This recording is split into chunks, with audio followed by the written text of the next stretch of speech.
But thank you very much for coming out tonight to the book launch of True Gravity. It's 15 years in the making for me. Some of you I've known for a very short period of time. Some of you, I'm sure it seems like an eternity.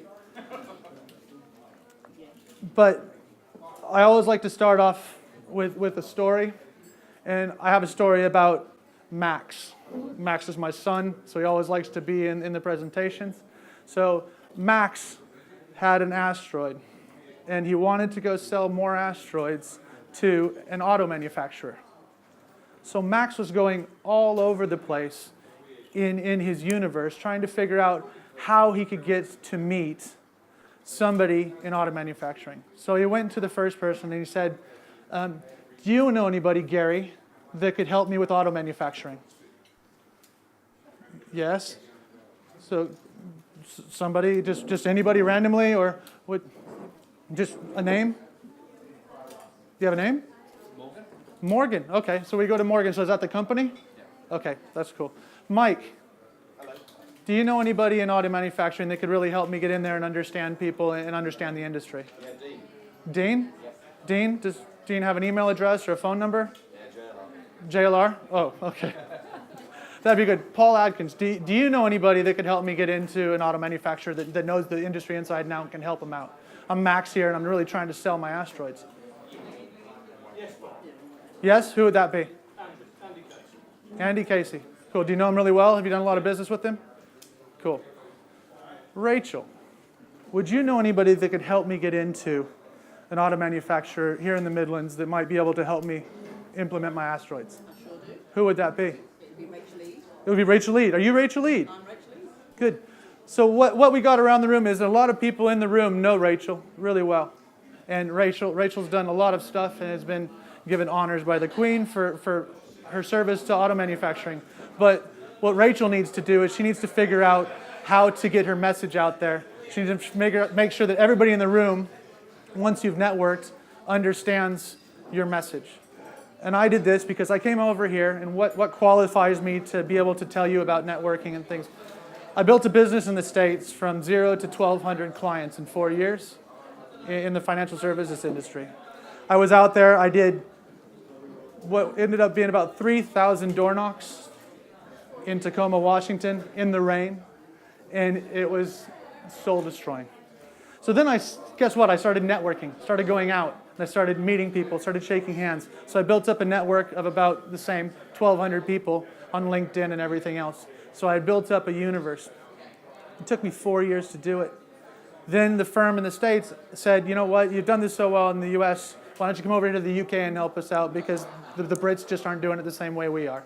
So come over here and try this out. So I did the same thing over here in 4 years, built a client base from 0 to 1,200 people. And I did this, once again, door knocking, but then networking. I did BNI, I did everything else.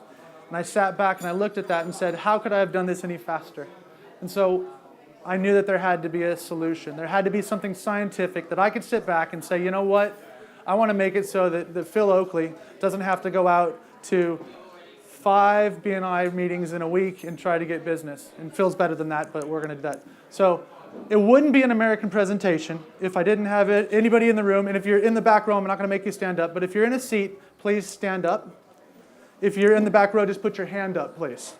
Okay, everybody stand up. Okay, I am going to get you to sit down. Sit down if I go over your number. So the first number is you've been to 1 networking meeting in a week. I know everybody here has because you're all standing up. You've been to more than 2 networking meetings in a week. In a week, in any given week. You've been to more than 2 networking meetings where you were trying to get business. 3 networking meetings in a week. 4 networking meetings in a week. Somebody needs to get a life. So hopefully, my very good friend Rachel Eade will take from the book is that if we can hone down the networking and figure out where we should be doing this and the people that we're doing it with, that there's a scientific way or a mathematical way to make it so that you don't have to go to all those meetings. You get in with the right people and do the right things at the right time. So for all of us in the beginning, We went out and there were tribes of us. We were looking to make better huts. We were looking to have bigger stone axes. We were looking to have better things around us and better people around us. And then we created money. So what did money create after we had all these huts and all these stone axes? It created the need for lawyers, because he has a bigger hut than me, so I'm going to go sue that guy. And then it created even more. We created bankers because we needed to keep control of this money. We also needed to put some mortgages on those houses because you wanted more than just one hut. So from that came what I like to call the man attack or the eagle attack, which is BNI, which is the networking meetings where you walk in, and it's not always BNI. It could be a chamber event. You walk in and you figure out you're the new meat in town, and everybody starts to swarm you, just like in this picture. So they'll attack you. They'll say, hey, you're a new person in here. Don't know what you do. Tell me what you do so I can tell you what I do. And it gets really scary. But what I really mean is you walk in and you're creating a network. I came over here. I had no friends, probably still have no friends, but I've worked really hard at having friends. But I've made a good effort to try to make friends. And it might not be working, but it's there. But you really go out and you try to put all of your effort and all of your energy in making things happen and creating a true group of people around you that understand what you're doing.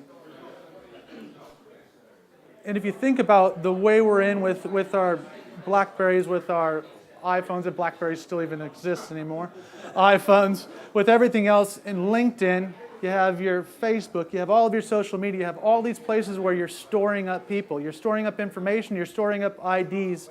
Well, the bank has now issued BlackBerries. Is that what? Oh, you've still got your BlackBerry. Okay. So I wasn't picking on BlackBerries, really. No. But I know in this room, and I've had this conversation before, Mark, how many LinkedIn contacts do you have? You probably know better than me, Bob. Yeah, I know how many, but I thought I was just trying. Yeah, you're about 1,600. And Mark, my good friend, had, we call it a health incident.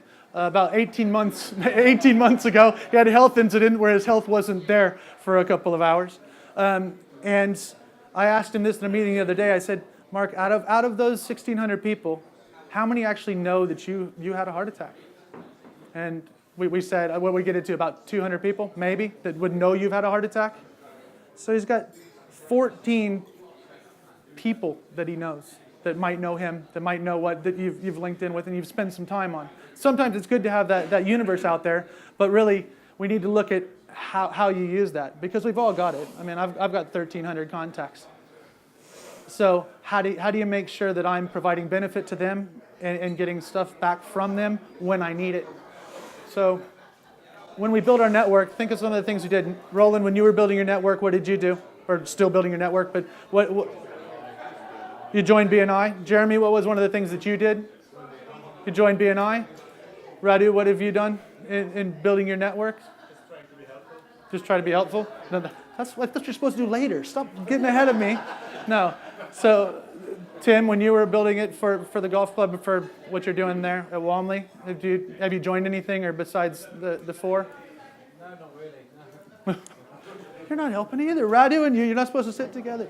No, we go out and we have coffee meetings. How many people here have had a coffee meeting and JR and I have had this conversation where 2 minutes into it, you know you want to leave. It's like the worst first date ever. No, we got married, sweetie. That's it. You're not escaping this one. But you've had that meeting, and you know 2 minutes into what has been scheduled for a half an hour-long meeting. Oh my God, I want to leave now. But you can't leave, because what happens if they know somebody that I might know? And so how do you get around that? How do you get around that without being very polite and prim and proper? I'm now going to give you 58 more minutes of my life that I cannot get back. So, it's like watching The Hateful Eight. 3 hours of your life that Quentin Tarantino owes me. So the big thought in True Gravity is not about the people that you pull in. It's about the people that you cut free. Because you're taking up their time as much as they're taking up your time. And you have to start viewing it in a different way. Is that you've got 1,300 people in your database, or 1,600 people in yours. Is that culling process of, am I really going to be able to change this person's life? Are they